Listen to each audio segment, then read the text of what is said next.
2021 में नायब तहसीलदार और 2022 में डिप्टी एसपी के पोस्ट पे थर्ड अटेम्प्ट में मैं मेंस में नहीं क्वालिफाई कर पाया था और इस बार फोर्थ अटेम्प्ट में मेरा ये फर्स्ट इंटरव्यू था और इस बार मुझे 64th रैंक। अभी फाइनली आप कलेक्टर बन गए, आईएएस बन गए, काफ़ी साल संघर्ष करने के बाद, तो अब आपको कैसा लग रहा है? एग्ज़ाम का ट्रेंड समझने के लिए बेस्ट टेक्निक है कि आप इसके लिए 20 to 30 टेस्ट और मेंस के लिए वही 10-12 जीएस के टेस्ट और 8। नमस्कार दोस्तों, आप सभी को स्वागत है हमारे YouTube चैनल पर। आज की टॉपर स्टॉक में हमारे साथ मौजूद है अनिरुद्ध सर।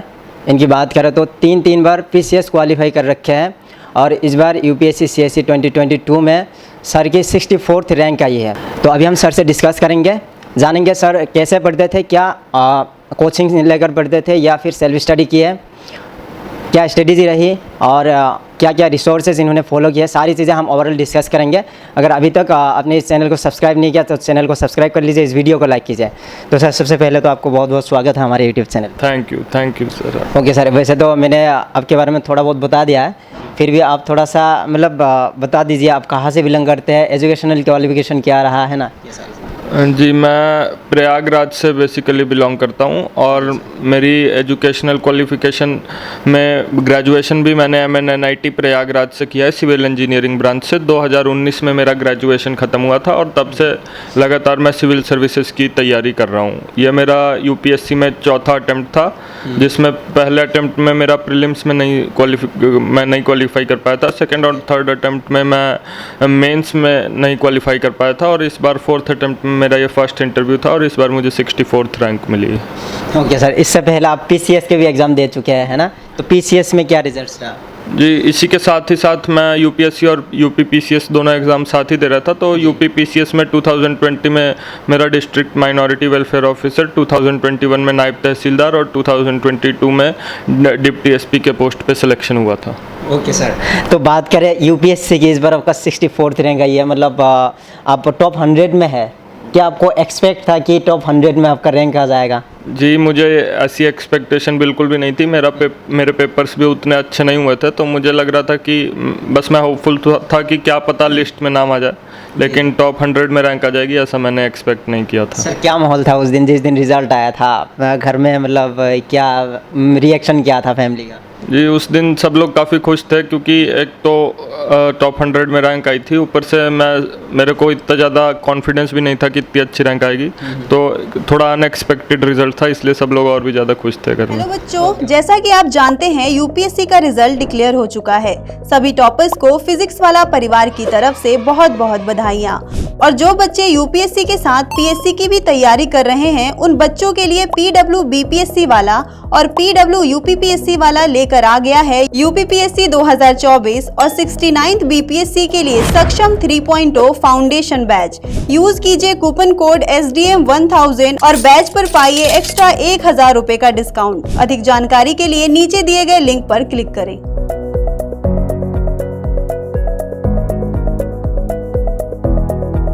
ओके सर, अभी हम जानना चाहेंगे तो सर अभी हम जानना चाहेंगे आपके प्रिपरेशन लाइफ के बारे में। आप कहाँ रहकर पढ़ाई करते थे या फिर आप कैसे प्रिपरेशन किया, कोचिंग लेकर, सेल्फ स्टडी से, थोड़ा इसके बारे में? जी, तो मैंने 4 साल के लिए प्रिपरेशन की 2019 से 2023 तक, जिसमें 2019 से 2022 तक मैं प्रयागराज में रह के सेल्फ स्टडी की मैंने, और 2022 में मैं दिल्ली चले गया और दिल्ली में 2022 से 23 एक साल में रहा। लेकिन वहाँ भी मैंने कोई कोचिंग क्लास नहीं ली थी, कई सारी टेस्ट सीरीज़ ली थी, उन्हीं की प्रैक्टिस कर रहा था। पहले यहाँ पे भी मैं टेस्ट सीरीज़ प्रैक्टिस कर रहा था, वहाँ पे भी जाके मैं टेस्ट सीरीज़ काफ़ी प्रैक्टिस की मैंने। ओके सर, ज़रा ये बताएंगे, आप तीन बार जो है पीसीएस क्वालिफाई किए हैं, फिर इस बार आपका यूपीएससी में भी हो गया है, ऐसा क्या चीज़ें हैं जो आप फॉलो किया है, जो आपने, जो अदर स्टूडेंट्स नहीं कर रहे, जो न्यू एक्सपीरियंस है, उनके लिए आप क्या कहना चाहेंगे? जी, न्यू एस्पिरेंट्स को मेरा यही मैसेज है कि आप लोग अपना स्टैटिक बेस काफ़ी स्ट्रॉन्ग रखिए। जो भी बेसिक बुक्स हैं, जो NCERTs हैं, उनको बार बार रिवाइज करते रहिए ताकि आपका स्टैटिक बेस स्ट्रॉन्ग हो जाए।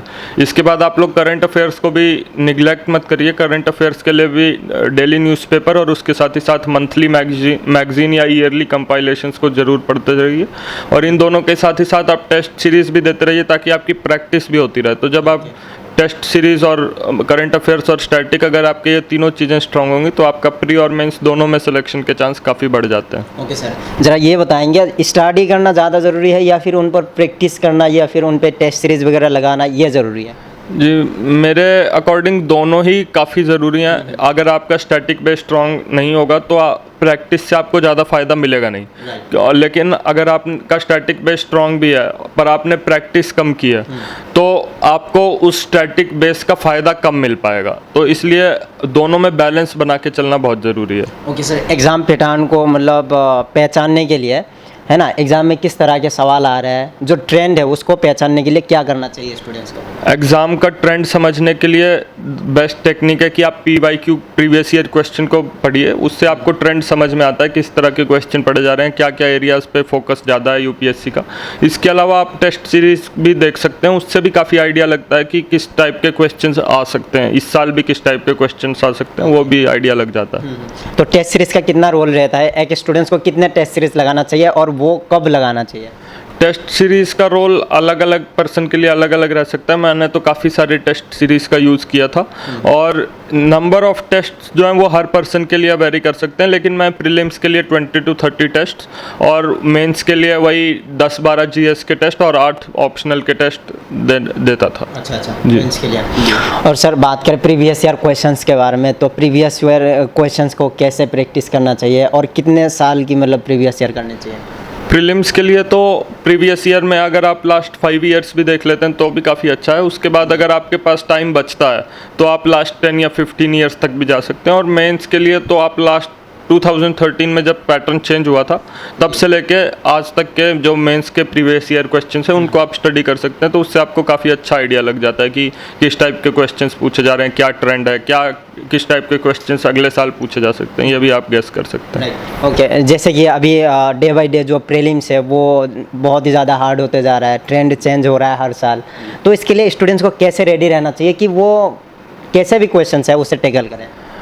तो ये जो चेंजिंग ट्रेंड है इसमें एलिमिनेशन करना भी धीरे धीरे और मुश्किल होता जा रहा है। तो ऐसे में आप स्टैटिक बेस और करंट अफेयर्स पे ज़्यादा से ज़्यादा रिलाई करिए, क्योंकि अगर आपका स्टैटिक बेस स्ट्रॉन्ग है तो चाहे किसी भी फॉर्मेट में क्वेश्चंस पूछा जाए, अगर आपको उनके आंसर्स अच्छे से आते हैं तो आप वो ज़रूर सही कर पाएंगे। तो इसके लिए आप अपना स्टैटिक बेस स्ट्रॉन्ग रखिए और करंट अफेयर्स को कम से कम 2 बार तो पढ़िए। करंट अफेयर्स भी काफ़ी लोग निगलेक्ट कर देते हैं क्योंकि उसका सिलेबस काफ़ी बड़ा होता है तो उसको रिवाइज करना काफ़ी मुश्किल होता है, लेकिन एटलीस्ट 2 रीडिंग तो करंट अफेयर्स की भी ज़रूरी है। सर करंट अफेयर्स कब तक की पढ़नी चाहिए और कैसे उसको रिवाइज करना चाहिए?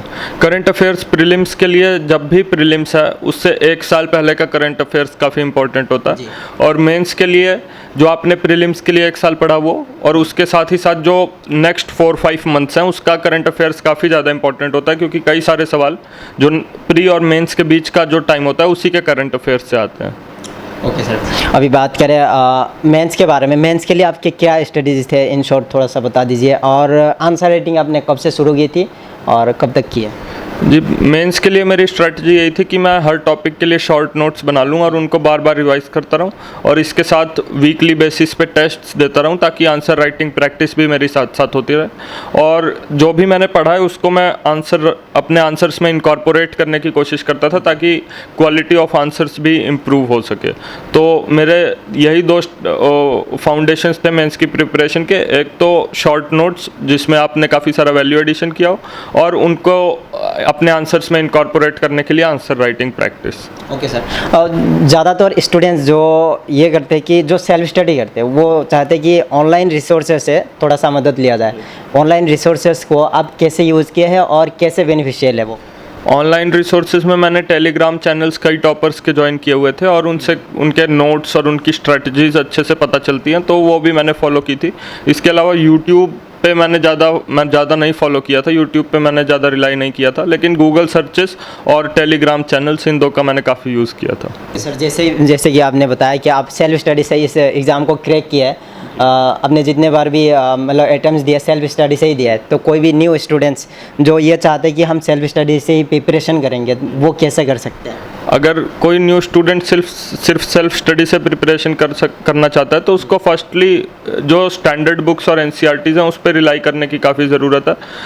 एनसीईआरटीज़ स्पेशली 11th-12th की, उसके अलावा लक्ष्मीकांत के लिए स्पेक्ट्रम, पॉलिटी के लिए लक्ष्मीकांत और मॉडर्न हिस्ट्री के लिए स्पेक्ट्रम और इकोलॉजी के लिए शंकर IAS। जब इन बुक्स को आप 2-3 बार पढ़ेंगे तो आपको काफ़ी आइडिया लग जाता है। उसके बाद जब आप प्रैक्टिस करेंगे तो चाहे वो प्री हो या मेंस के टेस्ट हों, दोनों की प्रैक्टिस जब आप करेंगे ये सारी बुक्स पढ़ने के बाद तो काफ़ी अच्छे चांसेस हो जाते हैं आपके सिलेक्शन होने के। तो सर अभी फाइनली आप कलेक्टर बन गए, IAS बन गए काफ़ी साल संघर्ष करने के बाद, तो अब आपको कैसा लग रहा है? जी, काफ़ी खुशी हो रही है मुझे कि इतने साल जो मतलब हार्ड वर्क किया था उसके बाद मैं अपने आप को लकी मानता हूँ कि मेरे को उसका रिजल्ट मिल गया। राइट सर, UPSC की जर्नी काफ़ी लंबी है और आपको भी 3-4 साल लग गया है।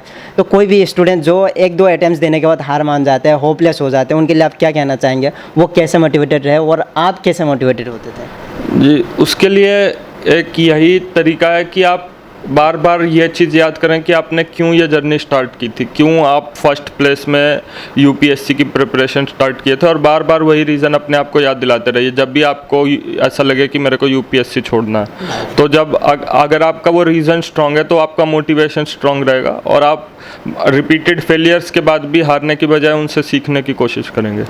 ओके सर, तो वीडियो के अंत में जो भी न्यू स्टूडेंट्स हैं जो 12th के बाद ही प्रिपरेशन करना चाहते हैं ग्रेजुएशन के साथ साथ, वो कैसे कर सकते हैं ये बता दें? उन लोगों को भी ग्रेजुएशन, अपनी जो ग्रेजुएशन है उसको ही सीरियसली पढ़ना चाहिए ताकि वो उसी से अपना ऑप्शनल भी सिलेक्ट कर सकते हैं अपने ग्रेजुएशन सब्जेक्ट से।